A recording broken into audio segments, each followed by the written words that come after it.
Thanks, Dan. About 4 years ago, my two brothers and I think we discovered what happened to our dad. That's him on the right, me in his hands. My brothers are older. Next slide, please. We're going to go like hell, so put him through. He was a sub-commander in World War II in Early. That was 1942. He was reported lost. Next slide, please. Along with 79 other sailors. Next slide, please. He was lost in basically end of July, but my mom got this telegram in September 30. What's kind of interesting about this telegram, that's the classic one that everybody gets, is it told her not to tell anybody about it. Next slide, please. But my mother was able to connive the addresses of all the wives of the sailors and the relatives, and she sent actually a handwritten letter, but this was sort of the data behind it, to all the sailors, and she got this incredible collection of replies. Next slide, please. Basically, all we knew is he was somewhere in that ocean. We understood that it was on the Aleutian side. Next slide, please. And then in 2002, we met this guy, Yutaka Iwasaki.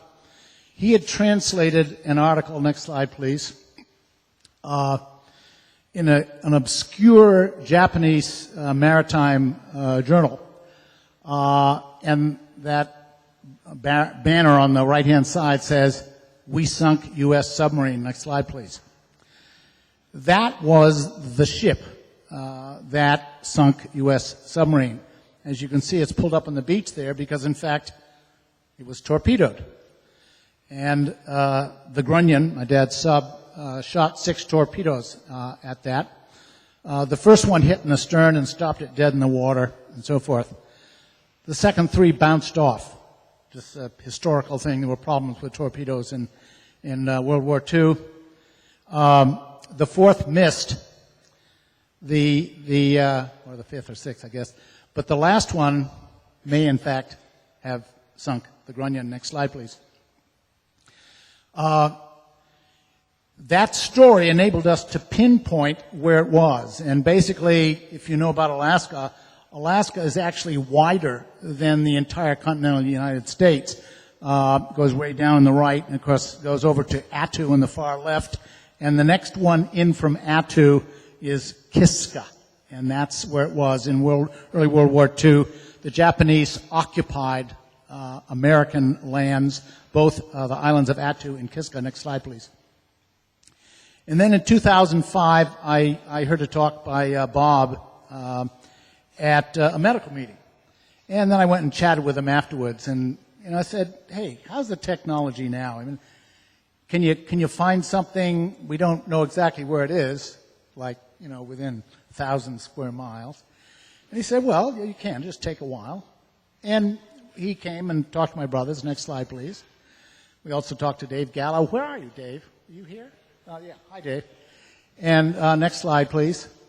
And we talked to this guy on the left, Art Wright. And Art Wright is a sonar guy out in Seattle. And I said, "Hey, you got to, this is the sort of thing you got to do."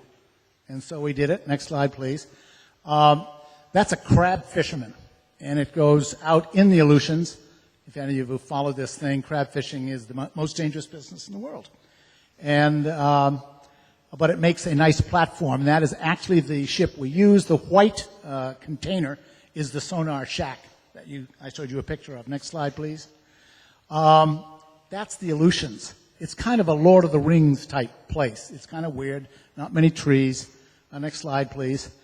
That's the Kiska volcano. Remember the Pacific Rim of Fire? Well, that's what the Aleutians are. Next slide. Almost all volcanoes. That's Kiska volcano on the left and Segula volcano on the right, and the sub was somewhere in between there. And by the way, if you fly over it, that's what it looks like most of the time. Next slide, please. Well, anyway, we did a side scan sonar search of many, many square miles, and they found that little thingy in the center. That's got to be impressive, right? Next slide, please. They were pleased. They think it was in the right place. Next slide, please. And we got a somewhat higher resolution, that's it in the right. And then we got that picture. But, you take a look at that. Does that look like a submarine to you? Next slide, please. That's what a submarine looks like. Or does it look like, next slide, please, that? Well, there's a lot of little things that are hard to identify. You'll learn a lot when you go through this process. What did the inker say? Its length, its diameter, of course. But then there were a few little interesting things that create shadows. So at the end of the day, we still don't know what it is. Next slide, please. That's the crew that's doing it. That's my brothers on the right. And the search is going to continue. Next summer, we're going to go down with a device that will allow us to take pictures about a mile deep. But we have a target. It's in the right spot. It's the right length. And we're going to learn more. And by the way, we have now found the relatives of 2/3 of the crew on that list. Think about that. With a name like Sullivan, for example, who died in 1942. Could you find him? Yeah, unbelievable. Thank you.